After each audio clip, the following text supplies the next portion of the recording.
Okay, I want to make a quick little Stalin video for you. All right, some stuff I talked about before, some stuff I'm going to talk about again. Remember, Stalin comes to power in 1922. Lenin has a stroke. Stalin is with Trotsky. Stalin and Trotsky are the two that are competing for power. It'll take about 5 years before Stalin actually takes over by himself.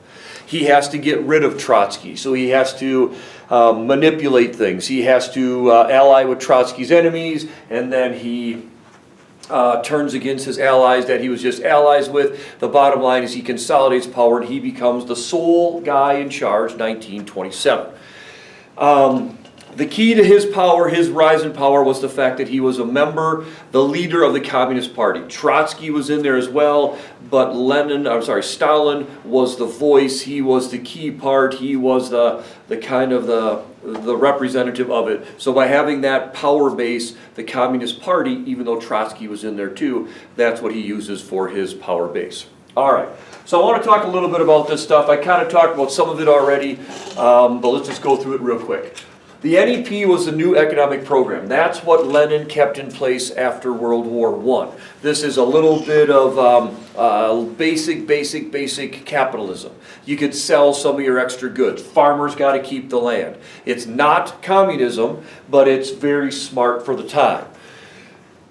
When Stalin takes over and launches in 1927 the first of the 5-year plans, that has to go. That is replaced by that. Collectivization is when the government takes over farms. All right?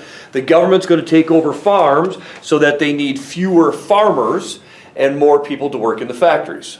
How's this look, Brody? Can they see it or no? Yeah. Is it clear? Mm-hmm. All right. This picture on the right of these two people eating the heads, or eating the body, what's left is the head, is what collectivization turns out to be. That's cannibalism. All right? So what collectivization was is the government taking over farms. Remember, most of Russia was agricultural, so having these farms under private ownership, peasant ownership, was a big deal to the peasants. When they collectivize and these peasants lose their land, they're not happy. They're very disappointed. Everything they wanted is ruined. So they're going to react by doing nothing. They're going to react by not farming. They're going to react by destroying their property. Okay? A kulak over here on the right is a Russian word for better off peasants. All right? Now that's kind of ironic because if you're a peasant, you're not very well off. But if you were a kulak, you had more likely had a tractor. Maybe you had more cattle. You had a little bit more than the normal person. These are what you get when you Google kulaks. Not very rich. Okay? So Stalin labeled people kulaks that didn't like collectivization. If you're rich, you don't want your property taken. Rich people aren't going to buy into Bernie Sanders because he's going to take more money from them. Okay? So these kulaks were better off peasants. They did have more property, more equipment, like I said before. And they were the most upset by collectivization. They destroy their tractors. They ruin their fields. They kill their cattle. Their thinking is, if I don't get this stuff, the government doesn't get it either. So they're going to fight hard to stop it. They're going to fail, and they'll destroy their goods and their products and go from there. So wealthier peasants were kulaks, and they fought hard against collectivization. But kulak becomes a term that you labeled anyone who didn't like what you were doing. So it's not always accurate. Any peasant that said, well, I'm not a kulak, but I don't want to lose my little bit of acreage. Oh, you must be rich. You must not want to be part of this because you're rich. And so you're a kulak. Well, I'm not really a kulak. I'm a poor peasant. I just don't want to lose a little bit I have. So kulak became a really negative term for anyone that didn't want to be a part of this awesome, great, socialist, communist world. So it's a real term that meant better off peasant, but it becomes anyone who wasn't liking collectivization, which was most of the people. All right, so now, what was it like in Stalin's world? Hold on. Say it slow. Life was hard, but not hopeless. Say it again. Life was hard, but not hopeless. All right, so what Ella means by that is this, okay? In the Soviet Union then, from 27 on, this is going to be up to World War II. We'll do World War II later. That'll make some big changes, obviously. All right? In Stalin's Soviet Union, as Ella just said, this is true. The standard of living will slowly rise. But the problem is going to be there's not enough housing. There is enough jobs. And you got to remember, by 29, 30, 31, 32, the end of the first 5-year plan, and then 32 through 37, the second 5-year plan, the Depression has hit all of Europe, all of America. They're actually employing people, so they're way ahead of everyone else. So they don't have a great standard of living, but they didn't before. It will slowly improve. What a lot of these people believed was that the sacrifices they were making, the dying, the starving, was all for a better world. They thought that the end result, they were going to have a society where everyone's equal. No one in Europe had a society where everyone's equal.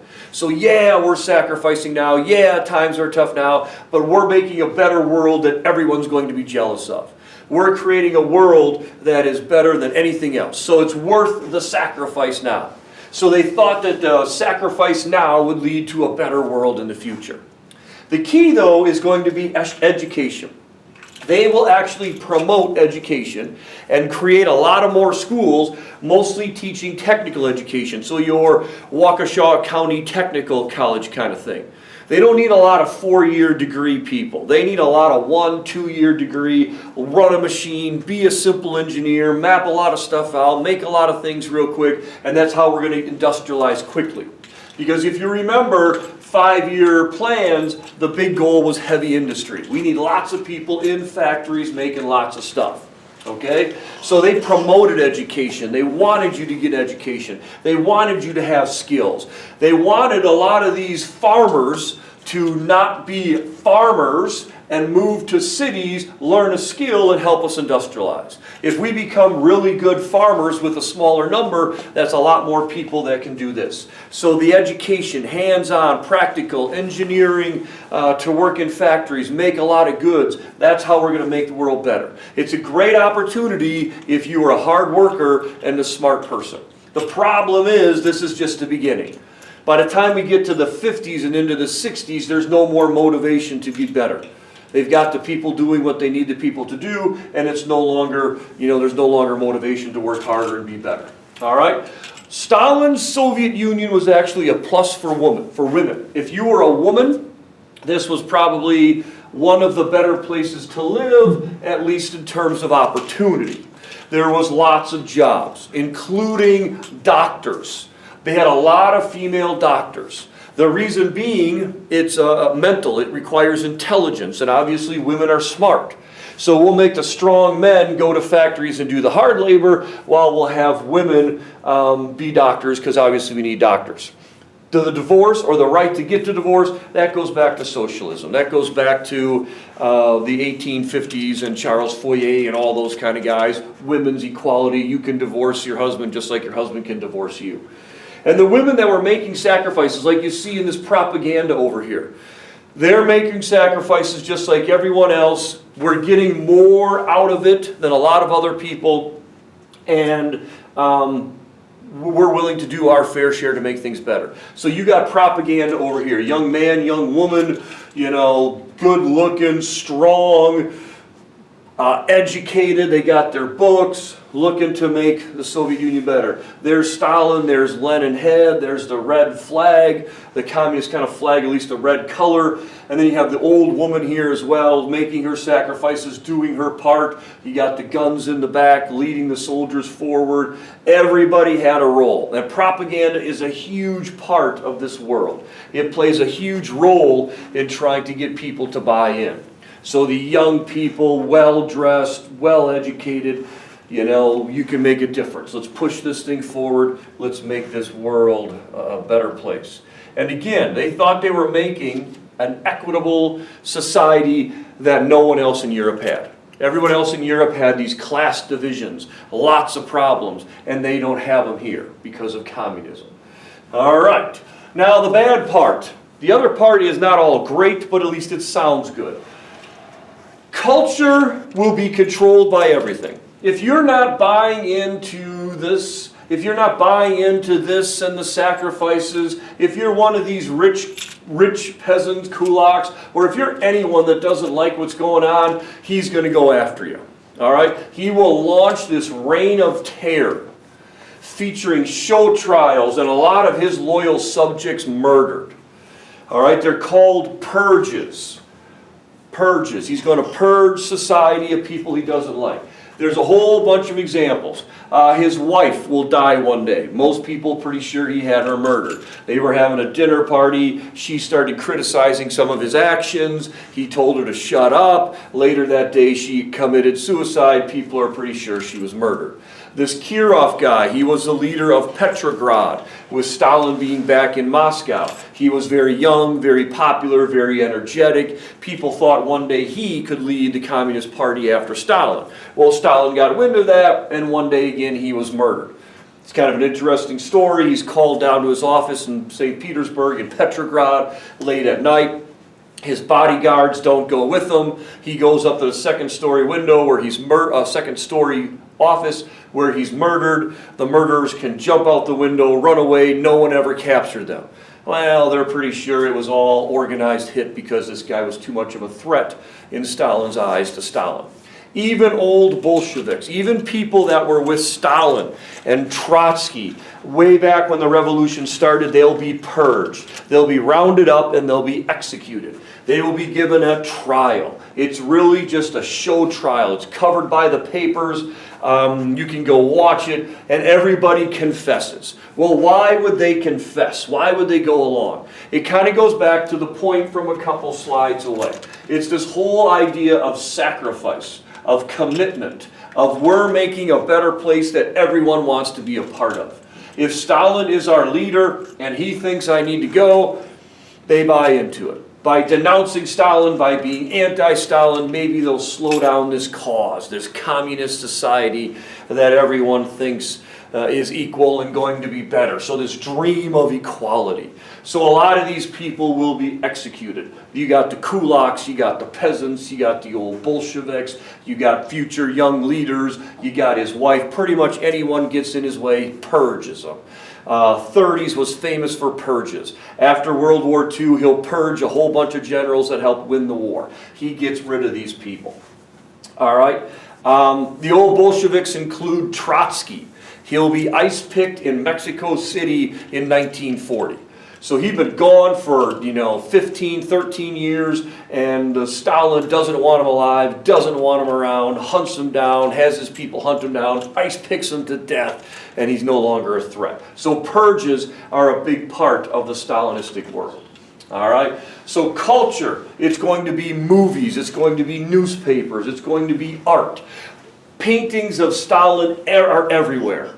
You go to the hospital, Stalin's there. You go to some place where the farm food is stored, Stalin's there. Propaganda posters, romanticizing the movement, romanticizing everything that they're trying to do. It's all there. It's all how he keeps people in line. See, Stalin's everywhere but nowhere. The statues, the paintings, the posters. They're everywhere reminding you that he's looking over you, he's watching you. Films are censored. We saw this, and I know how much some people in 6th and 7th hour like this, the whole Ivan the Terrible. He will commission the making of the Ivan the Terrible biography. I know it wasn't on the test. Commission the making of the Ivan the Terrible biography to promote the power of the Tsar. And he's the new form of the Tsar, only obviously he's the communist leader. All right, so purges are a big part of it. This part I think is pretty cool. All right, Pavlak Morozov, hero pioneer number 1. All right, this kid, as you can see by the picture, his kid was celebrated for turning on his parents. For turning on his parents and telling the fatherland, the government, how his parents weren't buying into it. So this guy, as you can see, number 001, the first great hero of the communist state is Pavlak Morozov. Everyone should be like him. Everyone should do what he did. All right, he paid attention to all this kind of stuff. He bought into it. He turns on his parents. His parents will be executed. And instead of sending this kid off, he's celebrated as the first great hero of the communist state. So this is propaganda. This is a true story, but it's propaganda. It's all used to promote this Stalinistic world and what Stalin stood for. All right, Joseph Stalin. So that's a quick version of everything that he wanted to do. Ask if anybody has any questions. Any questions? Any questions? Well, if there are, you got to have to email me because obviously this is a video and you can't talk to me now. All right.